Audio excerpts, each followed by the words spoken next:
Hi everyone welcome back to Rashmi tutorial. तो 2 days है आम ईवीएस ओडिया पढ़ुले किंतु बहुत सारा पिलांकर कमेंट आसला इंग्लिश रे पढ़ाई बट ओडिया रे थरे देन इंग्लिश रे आउ थरे पढ़ाटा जेहेतु इम्पॉसिबल से आज मु बाध्य हली आपण मानकु बोथ ओडिया एंड इंग्लिश रे पढ़ाई। ओडिया इंग्लिश मैटर नुह ओनली आपण मानकर लैंग्वेज चेंज नहले सिलेबस सेम खाली से जो वायुमंडल स्तर विभाजन देखुंत यहाँ को इंग्लिश रे आपण माने पढ़िबे लेयर्स ऑफ आपण मानकर आटमोस्फियर से टाइप रो नहले आ किछि इंग्लिश ओडिया रे नाही।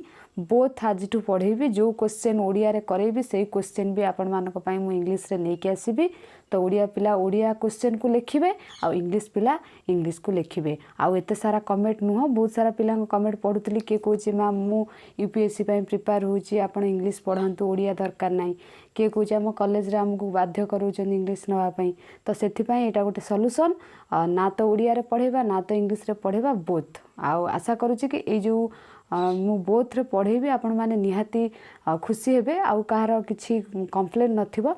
तो डेरी न करिकी चलंतु आज क्लास स्टार्ट करने पूर्व समस्त को गोटे गोटे रिक्वेस्ट आपण माने फटाफट शेयर करंतु निज फ्रेंड्स मानक सो दैट से माने आम क्लास रे जॉइन हो पारे। आउ जदि चैनल रे आपण माने नुआ अछंती ताले एबे ही सब्सक्राइब करी पाखरे थिबा बेल आइकन टी को प्रेस कर दियंतु एंड ऑल नोटिफिकेशन क्लिक कर दियंतु जहा द्वारा जेतेबेले भी ए टाइप रो प्लस 3 रिलेटेड कोनोस भी क्लास करी तार नोटिफिकेशन सर्वप्रथमे आपण मानक पाखरे पहुंची पारिबो।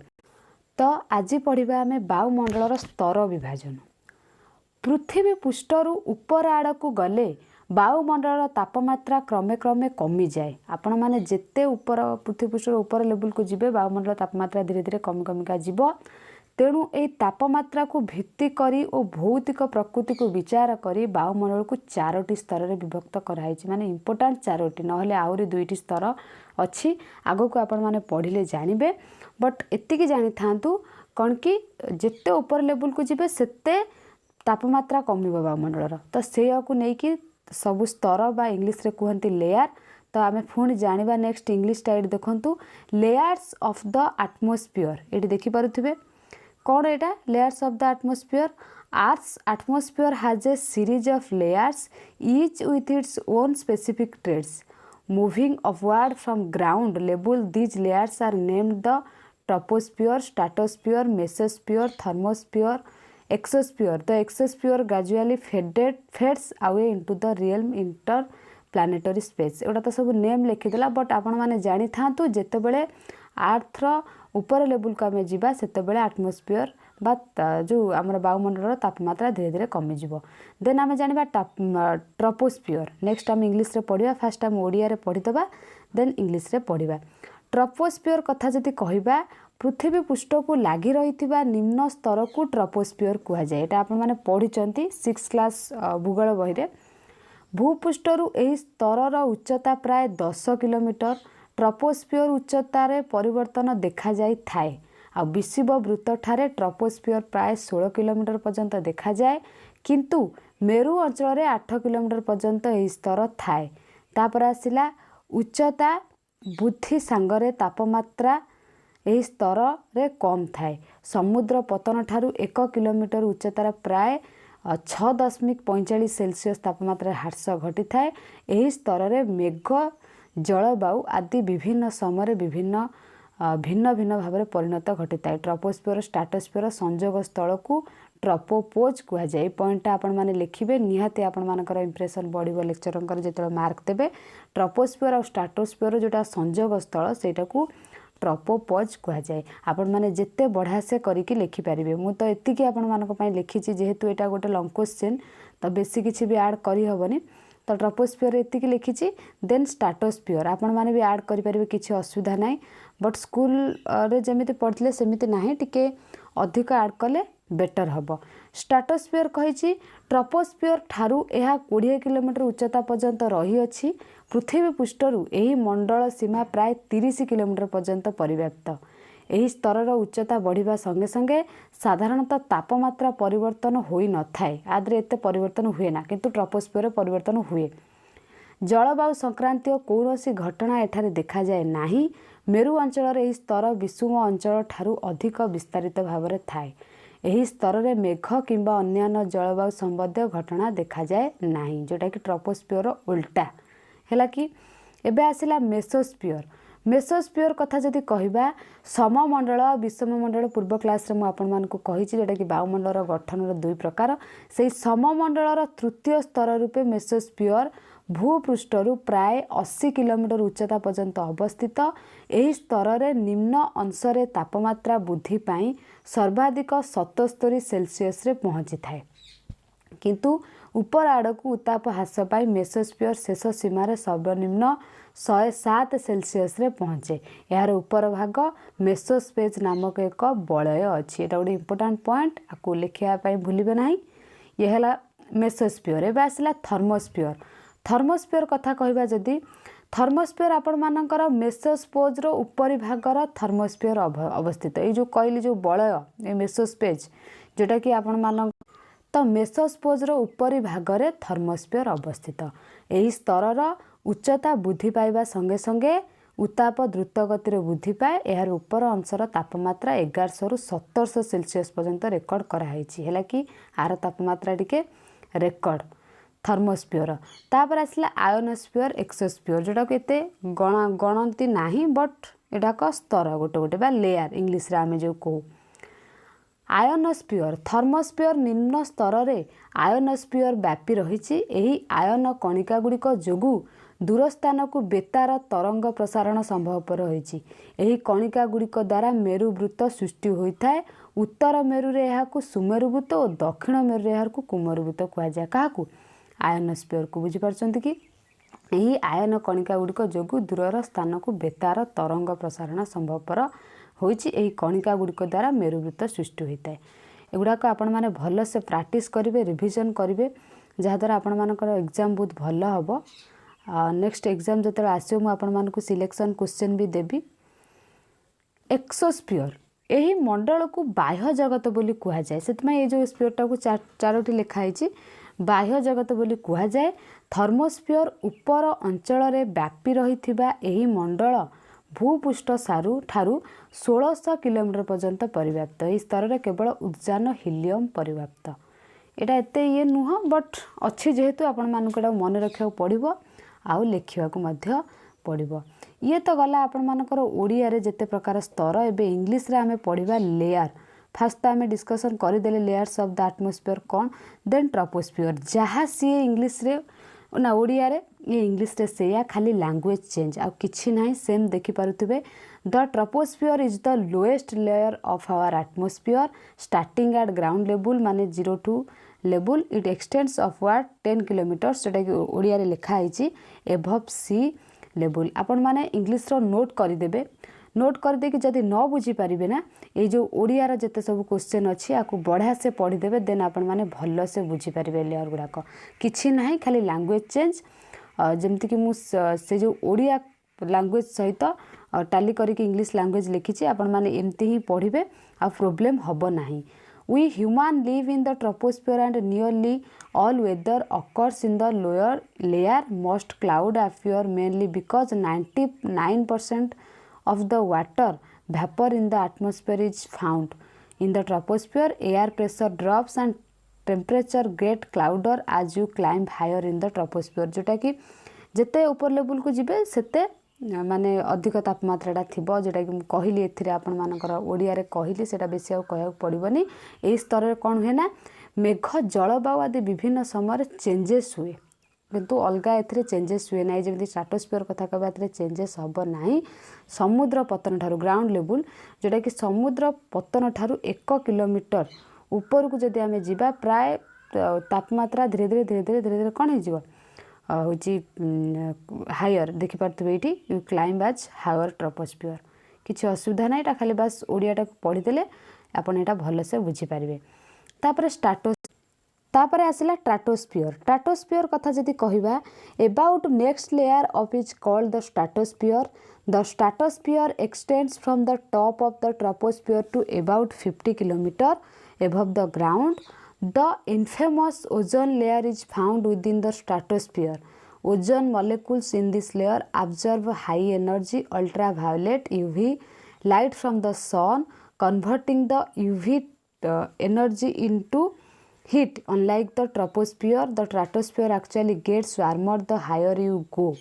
That trend of rising temperature with altitude means that air in the stratosphere lacks the turbulence and of drafts of the troposphere beneath. Commercial passenger jets fly in the lower stratosphere partly because this less turbulent layer provide a smoother ride. The jet stream flows near the border between the troposphere and the stratosphere. जोटा कि आपण मानक ओडिया रे कहली जोटा कि troposphere stratosphere संजोग स्थल को आपण मानकर ट्रोपोपोज कहा जाए. स्ट्राटोस्फियरटा कौन हुए कि एते चेंज हुए ना ट्रोपोस्फियर भाया जलवायु संक्रांत कौन सी घटना एते देखा जाए नहीं. आ मेरु अंचल विषुव अंचल ठारू अधिक विस्तारित हुए एथिरे. तापरे आपण मानकर एही स्तर रे मेघ किंबा जलवायु संबंधी घटना किछि भी देखा जाए नहीं. माने ट्रोपोस्फियर ठीक उल्टा होची स्ट्राटोस्फियर हैला कि. एबे जिबा मेसोस्फियर. मेसोस्फियर कथा जदि कहबा above the stratosphere is the mesosphere. It extends upward to a height of about 85 km above our planet. Most meteors born up in the mesosphere. Unlike the stratosphere, temperature once again colder as you rise up through the mesosphere. The coldest temperature is Earth's atmosphere about -90 degrees Celsius. तापरे are found near the top of this year. The air in the mesosphere is far too thin to breathe. Air pressure at the bottom of the layer is below 1%. The pressure at sea level and continue dropping as you go higher.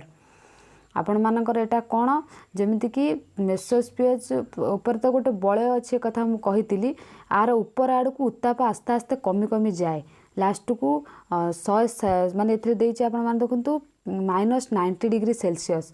आउ are स्तर रे निम्न अंश तापमात्रा माने तळा आड़ू बेसी अधिक हो जाए ऊपर आड़ू बेसी तापमात्रा कमी जाए जोटा कि मेसोस्फियर रे घटे. आउ एथिरे कौन हुए ना सबुठ इम्पोर्टाट कथा हूँ 80 टू ओडिया लिखी 80 एथरे 85 लिखी से 80 टू 85 पर्यंत ये हूँ मेसोस्फियर भूपृष्ठ ही अच्छी.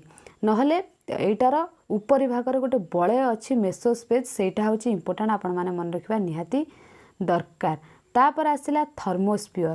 थर्मोस्फियर कथा जदि कहबा the layer of very rare air above the mesosphere is called the thermosphere.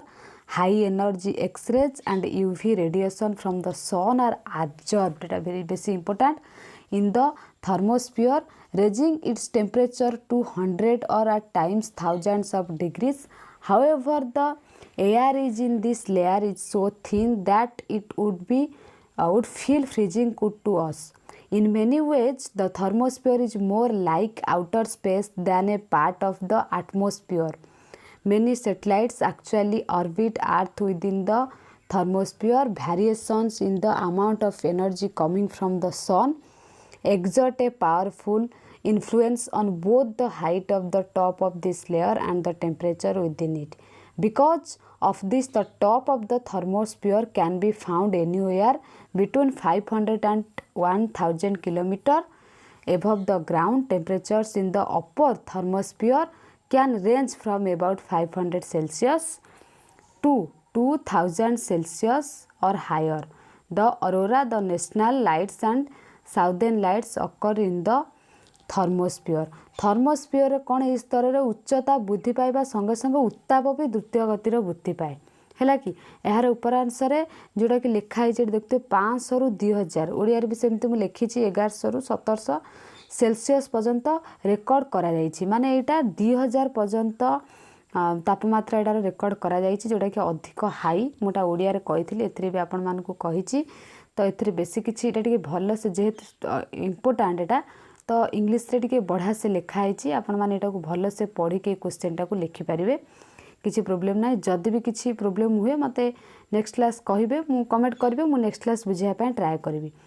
तापर आसला एक्सोस्फियर. एक्सोस्फियर कथा जदि आम कहवा यही मंडल में बाह्य जगत बोली कहुए मंडल को जोटा कि ओडिया आपण मानू कहली बाहर माने बायुमंडल बाहर थर्मोस्फियर ऊपर अंचल व्यापी रही मंडल भूपृष्ठर आपण मानकर 1600 किलोमीटर पर्यंत अच्छी जोटा कि कहुई इस स्तर में केवल उजान और हीलियम अच्छी सेटा ही लिखाई। Although the some expert consider the thermosphere to be the uppermost layer of our atmosphere, others consider exosphere to be the actual final frontier of Earth's gases envelope. As you might imagine, the air in the exosphere is very thin, making this layer even more space-like than the thermosphere. In fact, the air in exosphere is constantly, though very gradually, leaking out of Earth's atmosphere into outer space. There is no clear-cut upper boundary where the exosphere finally fades away into space. Different definition place the top of exosphere between 1 lakh kilometer and 1,09,000 kilometer above the surface of Earth. The latter value is about half of the moon. एडा को मन रखिथिबे exosphere कथा जदि कहबे एडा बाह्य जगत मंडल ठू बाह्य जगत ता सहित एई स्तर रे बेसी उजान और हीलियम परमाणु थाए। तापरे ionosphere, the ionosphere is not a distinct layer like others mentioned above. Instead, the ionosphere is a series of regions in part of the mesosphere and thermosphere where high energy radiation from the sun has knocked electrons loose from their parent atoms and molecules. The electrically charged atoms and molecules that are formed in this way are called ions, giving the ionosphere its name and endowing this region with some special properties. जोटा कि आपण मानकर ionosphere सबुठारु निम्न स्तर रे ionosphere व्यापी रही। यही आयन कणिका गुड़िक दूर स्थान को बेतार तरंग रे संभवपर हो पार्छ। कणिका गुड़िक मेरुवृत्त दृष्टि होता है, जमती उत्तर मेरु को आपण माने उत्तर मेरु रे सुमेरु बेतु, दक्षिण मेरु कुमेरु बेतु। ये आयोनोस्फीयर रे आपण माने जानिबे, माने आयोनोस्फीयर रे उत्तर मेरु को सुमेरु वृत्त और दक्षिण मेरु को कुमेरु वृत्त कहुए। किंतु ये जो इंग्लिश कथा जब कहबा आपण थर्मोस्फीयर को बढ़िया से लिखिपारे। तो ये थिला आपण मानकर वायुमंडल स्तर विभाजन बा लेयर्स ऑफ द एटमोस्फीयर। जदि किसी बुझीबार आपण मानकर कष्ट हो मत कमेंट सेक्शन में कमेंट करेंगे। आउ इंग्लिश रो क्वेश्चन टिके हाई माने लैंग्वेज टिके हाई रहिबो, जेहेतु आपण माने +3 रे पढ़िलेनी तो टिके हाई रहिबो। एमिति ओडिया रे भी हाई रहउची। तो जदि इंग्लिश रे आपण मानकर किसी प्रोब्लेम होची बुझियारे कोटा भी प्रोब्लेम होची तो आपण माने कहिबे, मु नेक्स्ट आपण मानकू पूरा ओडिया रे प्रांजल भाबे बुझाई देबी। किंतु जेहेतु आपण माने +3 रे पढुचंती ओडिया रे बुझिबा कथा नुहे, इंग्लिश टू इंग्लिश बुझिबा कथा। किंतु जदि प्रोब्लेम हुए मते कहिबे कमेंट सेक्शन में। और जदि भी किसी प्रोब्लेम न हुए तो आमे एमती कंटिन्यू करिबा। तो नेक्स्ट अलगा किसी क्वेश्चन आनिबा, कहिना 2टा दिन खंड हमर फर्स्ट यूनिट लागिबो, देन आमे अलगा क्वेश्चन को जिबा। तो आशा करुँची आज क्लास आपण मानक भल लगी। तो description box Telegram channel link अच्छी, आपण माने सेठी जॉइन होकि नोट सेंड करें। आउ जदि आपण मानकर टेलीग्राम नाही तो फटाफट डाउनलोड करिकी नोट शेयर करें। आज क्लास आपण मानक केमिति लागला डेफिनेटली कमेंट सेक्शन में कमेंट करेंगे। Thank you all.